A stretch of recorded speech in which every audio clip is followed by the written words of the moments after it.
This is drmike.org. I can't believe I'm still in New York City. I was supposed to fly back yesterday, and although the flight would have caused me to miss the last day of onairfest.com, which was a podcast event happening in Brooklyn. And I'm glad I stayed.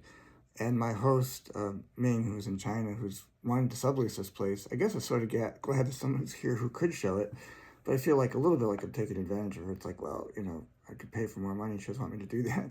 I'm saying, well, I'm here.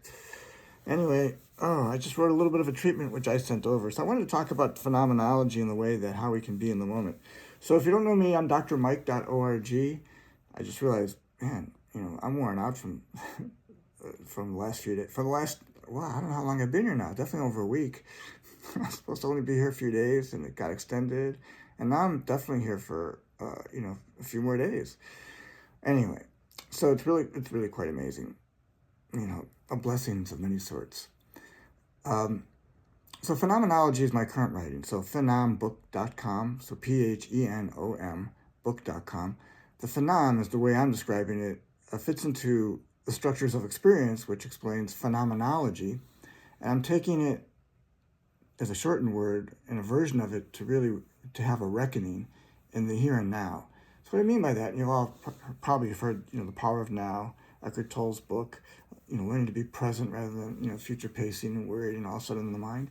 So what is this if, as we are developing this reckon, which is a recognition for really just what is, there's a deeper writing examining the quantum, which will be a separate book. So we're talking about quantum consciousness, where it's sort of almost a beyond thinking where you're knowing. And I know this might be difficult to grasp for some people wondering, well, that's really woo-woo. No, we all have a sense of things. Like there's obviously conscious dimensions that even though we might be capable of ascertaining, how I am in the experience, which is really the construction of this phenom book, and examining our experience in the way that we show up or to ourselves. And I also write about this on selfie research that I'm doing about the IGO. Yeah, IGO. The IGO is the selfie of the mind, so it's igoresearch.com. And of course, how we show up without really brushing our hair and putting on makeup and being ready for camera. These issues can be discussed in the future when I have a professional crew or a director helping me put together better videos. So this is like a social media post. But anyway, if we think about a social movement, such as self-liberation, helping people get out of their stuck stories, they can be more ambulatory, present, in a way that they can appreciate more the here and now.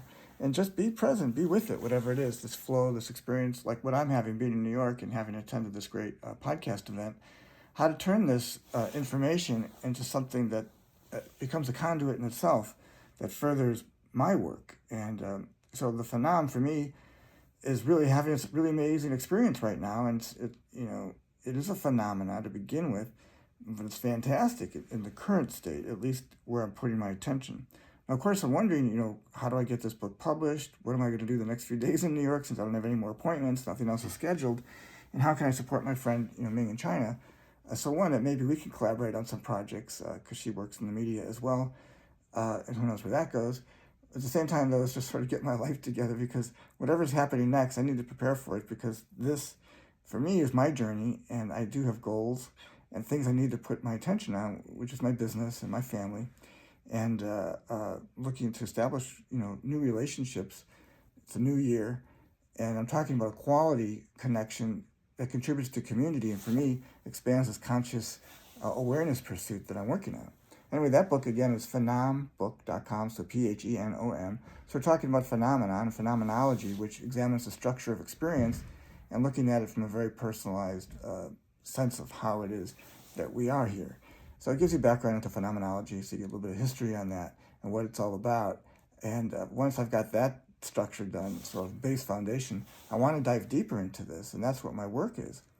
So the philosophy that I talk about on mikesmastermind.com, name of my podcast, mikesmastermind.com, explores ultra-beingness.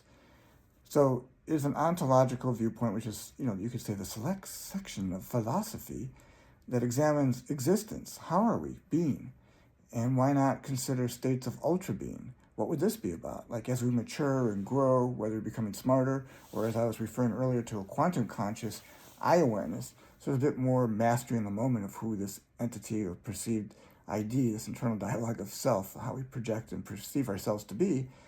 We're a little bit more conscious of how we show up. And therefore, to me, in the dimension of considering ultra being and being in the phenom, the phenom, this here and now moment, is to show up in such a way, in dynamic, whether it's vibratory, just charisma, or just simply the emptiness of just loving the ultra being present, engages, you could say, the phenom and those participating in this realm of consideration, whether it's the company you keep, conversations, whatever is coming up, that there's a sense of things. So one of the ideas is a work I'm working on also called loving conversations.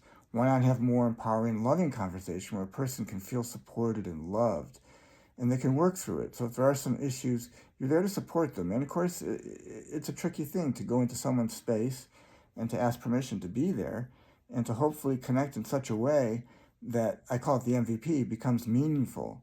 There is something that's valued in it and in its pursuit, and this has to be a gentle way of going about it. Yeah, there's some passion and purpose. So this becomes something really not only valuable, but perhaps there's a mission and a vision involved. And so for me, if we talk about community conversations, it's being a bit more consciously aware of community, just at its base level, how I'm a contributor to community in whatever regard it is, in the way that I think and approach life, my relationships, how I talk to people, what is in my thinking, my words, my messaging, and how am I acting, right? So I used to have a certain act back in the day, when we all probably did, right? When we were teenagers or in college or wherever you're doing, high school maybe for some. And well, the reflections now and who shows up is really sort of curious to me. And this is the work I'm doing. And this is the CARES model, community action research on engagement. Can we become more quality oriented? All right, I'm drmike.org. That's my teaser. Check it out. Thank you.